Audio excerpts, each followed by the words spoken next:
ಬಾಗಲಗುಂಟೆ ಶ್ರೀ ಮಾರಮ್ಮದೇವಿ ಸನ್ನಿಧಾನದಲ್ಲಿ ಕತಂಗ ಕಿರುಚಿತ್ರ ಪೋಸ್ಟರ್ ಬಿಡುಗಡೆಗೊಳಿಸಿದ doctor S Manjunath, ABB Manjanna. ಪ್ರತಿಭಾನ್ವಿತ ಯುವಕರ ತಂಡದಿಂದ ನಿರ್ಮಾಣವಾಗಿರುವ ಮತ್ತು ಶಶಾಂಕ್ ನಿರ್ದೇಶನದ ಹಾಗೂ ನಾಯಕ ನಟನಾಗಿ ಮಧು ಹಾಗೂ ನಾಯಕಿಯಾಗಿ ಭಾನುಪ್ರಿಯ ನಟಿಸಿರುವ ಪ್ರೀತಿ ಪ್ರೇಮ ಹಾಗೂ ತಾಯಿ ಸೆಂಟಿಮೆಂಟ್ ಕುರಿತ ಕತಂಗ ಕಿರುಚಿತ್ರದ ಪೋಸ್ಟರ್ ಅನ್ನು ಬಾಗಲಗುಂಟೆ ವಾರ್ಡಿನ ಸಮಾಜ ಸೇವಕರು ಮತ್ತು ಶ್ರೀನಿವಾಸ ಮಂಜುನಾಥ ಫೌಂಡೇಶನ್ ಮುಖ್ಯಸ್ಥರಾದ ಡಾಕ್ಟರ್ ಎಸ್ ಮಂಜುನಾಥ್ ಅವರ ಸಮ್ಮುಖದಲ್ಲಿ ಬಾಗಲಗುಂಟೆ ಶಕ್ತಿ ದೇವತೆ ಶ್ರೀ ಮಾರಮ್ಮದೇವಿ ಸನ್ನಿಧಾನದಲ್ಲಿ ವಿಶೇಷವಾಗಿ ಪೂಜೆ ಸಲ್ಲಿಸುವ ಮೂಲಕ ಬಿಡುಗಡೆಗೊಳಿಸಲಾಯಿತು. ಈ ಸಂದರ್ಭದಲ್ಲಿ ಡಾಕ್ಟರ್ ಎಸ್ ಮಂಜುನಾಥ್ ಹಾಗೂ ಹಲವರು ಮಾತನಾಡಿ ಕತಂಗ ಕಿರುಚಿತ್ರ ಯಶಸ್ವಿಯಾಗಲೆಂದು ಕತಂಗ ಕಿರುಚಿತ್ರ ತಂಡಕ್ಕೆ ಶುಭ ಹಾರೈಸಿದರು.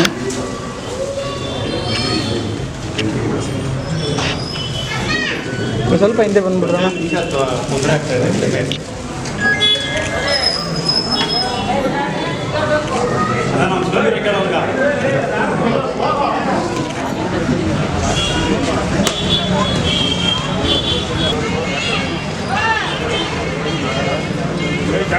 ನಾಯಕನಾಗಿ ನಮ್ಮ ಗ್ರಾಮದ ಯುವ ಮಿತ್ರ ಮಧುರವರು ಮಾಡಿದ್ದಾರೆ. ನಾಯಕಿ ಭಾನುಪ್ರಿಯ ಅಂತೇಳಿ. ಅದೇ ರೀತಿ ಪ್ರತಿಭಾನ್ವಿತ ನಿರ್ದೇಶಕರಾದಂಥ ಶಶಾಂಕ್ ಸಹ ನಮ್ಮ ಗ್ರಾಮದವನು ಅಂತ ಹೇಳ್ಕೊಳ್ಳೋಕೆ ಖುಷಿಯಾಗುತ್ತೆ. ಒಂದು ಕತಾಂಗ್ ಅಂತೇಳಿ ಒಂದು ಕಿರುಚಿತ್ರವನ್ನು ಮಾಡಿ ಇವತ್ತು ಈ ಪೋಸ್ಟರ್ ರಿಲೀಸ್ ಮಾಡ್ತಾ ಇದ್ದಾರೆ ಮಾರಮ್ಮನ ಸನ್ನಿಧಿನಲ್ಲಿ. ಈ ಕತಾಂಗ್ ಹೆಸರು ಹೇಳೋ ರೀತಿಯೇ ಅದು ವೈಶಿಷ್ಟ್ಯವಾದ ಒಂದು ಪಾರಿವಾಳ ಜಾತಿಯ ಹೆಸರದು. ಆ ಪಾರಿವಾಳದಲ್ಲಿರ್ತಕ್ಕಂಥ ವೈಶಿಷ್ಟ್ಯಗಳನ್ನ ಗುರುತಿಸಿ ಆ ಪಾರಿವಾಳದ ಸುತ್ತ ಒಂದು ಕಥೆಯನ್ನು ಹೆಣೆದು ಅದರಲ್ಲಿ ತಾಯಿ ಸಂಬಂಧಗಳಿಗೆ ಸಂಬಂಧಿಸಿದಂತೆ ಸೆಂಟಿಮೆಂಟು ಮತ್ತು ಗೆಳತಿಯ ಒಂದು ಸೆಂಟಿಮೆಂಟ್ ಎಲ್ಲವನ್ನು ತುಂಬಿ ಒಂದು ಕಥಾರೂಪ ತಂದು 40 ನಿಮಿಷಗಳ ಒಂದು ಕಿರುಚಿತ್ರ ಮಾಡಿದ್ದಾರೆ. ಇವರು ಒಂದು ಎರಡನೇ ಪ್ರಯತ್ನ ಅಂತ ಅನ್ಕೊತೀನಿ ನಾನಿದು.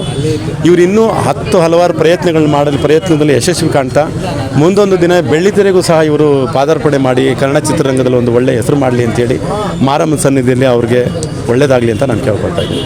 ಸರ್, ಇದು ಇವರ ಎರಡನೇ ಚಿತ್ರ. ಶ್ರೀ ಫಸ್ಟು, ಇದು ಎರಡನೇದು ಕತಂಗ್ ಅಂತ. ಇದು ಇವರು ಮಂಜುನಾಥ್ ಅವ್ರು ಹೇಳಿದಾಗೆ ಇದು ಪಾರಿವಾಳದ ಇದನ್ನು ತೊಗೊಂಡ್ರು ಕೂಡ ಇದರಲ್ಲಿ ಮದರ್ ಸೆಂಟಿಮೆಂಟು ಹಾಗೆ ತಾಯಿಯ ಸೆಂಟಿಮೆಂಟನ್ನು ಹೇಗೆ ತನ್ನ ಪ್ರೇಯಸಿ ಜೊತೆ ಸೇರಿಸಿ ಅವರನ್ನ ತಾಯಿಯ ಸಮಾನ ಆ ಥರ ಹೋಲಿಸಿ ಬಹಳ ತುಂಬ ಚೆನ್ನಾಗಿ ಇದು ಮೂಡಿ ಬಂದಿದೆ. ಸರ್, ನನಗೆ ಎಲ್ಲನೂ ಸೀನ್ಸ್ ತುಂಬಾ ಹತ್ರ ಎಮೋಷ್ನಲ್ ಆಗಿದೆ. ಎಲ್ಲನೂ ನಮ್ಮ ಮನಸ್ಸಿನಲ್ಲಿ ಕೊನೆವರೆಗೂ ಉಳ್ಕೊಳ್ಳೋ ಥರ ಇದೆ. ಬಿಕಾಸ್ ಯಾವುದೇ ಆಗಲಿ ಕತೆ ಆಗಲಿ ಡೈಲಿ ಲೈಫ್ ಶಾರ್ಟ್ ಮೂವಿ ಅಂದರೆ ಎಲ್ಲ ಅಂದ್ಕೊಳ್ತಾರೆ ಡೈಲಿ ರೊಟೀನಲ್ಲಿ ನಡೆಯೋದು ಅದೇ ಒಂದೆರಡು ಸೀನ್ಸ್ ಅಂತ. ಬಟ್ ಇದು ಕತಂಗ್ ಆ ಥರ ಎಲ್ಲ ಏನಿಲ್ಲ. ಸೊ ಅದು ಒಂದು ಸೀನ್ಸು ನನಗೆ ಲೈಕ್ ಸ್ಟೋರಿ ಕೇಳಿದಾಗ್ಲೇ ನನಗೆ ಎಮೋಷ್ನಲ್ ಆಗಿ ಹೋಗ್ಬಿಟ್ಟೆ. ಲೈಕ್ ಮೂವಿ ಅಷ್ಟು ಚೆನ್ನಾಗಿ ಮೂಡ್ ಬಂದಿದೆ ಅಂತ. ಸೊ ಅದಕ್ಕೆ ನಾನು special thanks like Shashi, Lokesh ಮತ್ತು ಹೀರೋ ಯಾರ್ಯಾರಿದ್ದಾರೆ ಎಲ್ಲ ನನ್ನ ಟೀಮ್ ಬ್ಯಾಕ್ ಎಂಡ್ಸಲ್ಲಿರೋರ್ಗೆಲ್ರಿಗೂ ಲೈಕ್ ನಾವು ಮ್ಯೂಸಿಕ್ ಡೈರೆಕ್ಟರ್ ಇರ್ಬೋದು ಯಾರ್ಯಾರಿದ್ದಾರೆ ಎಲ್ರಿಗೂ ನಾನು ಥ್ಯಾಂಕ್ಸ್ ಹೇಳ್ತೀನಿ. ಮೋರ್ ಓವರ್ ಕತಂಗ್ ಅನ್ನೋದು ನಿಜವಾಗ್ಲೂ ಚೆನ್ನಾಗಿದೆ ಮೂವಿ.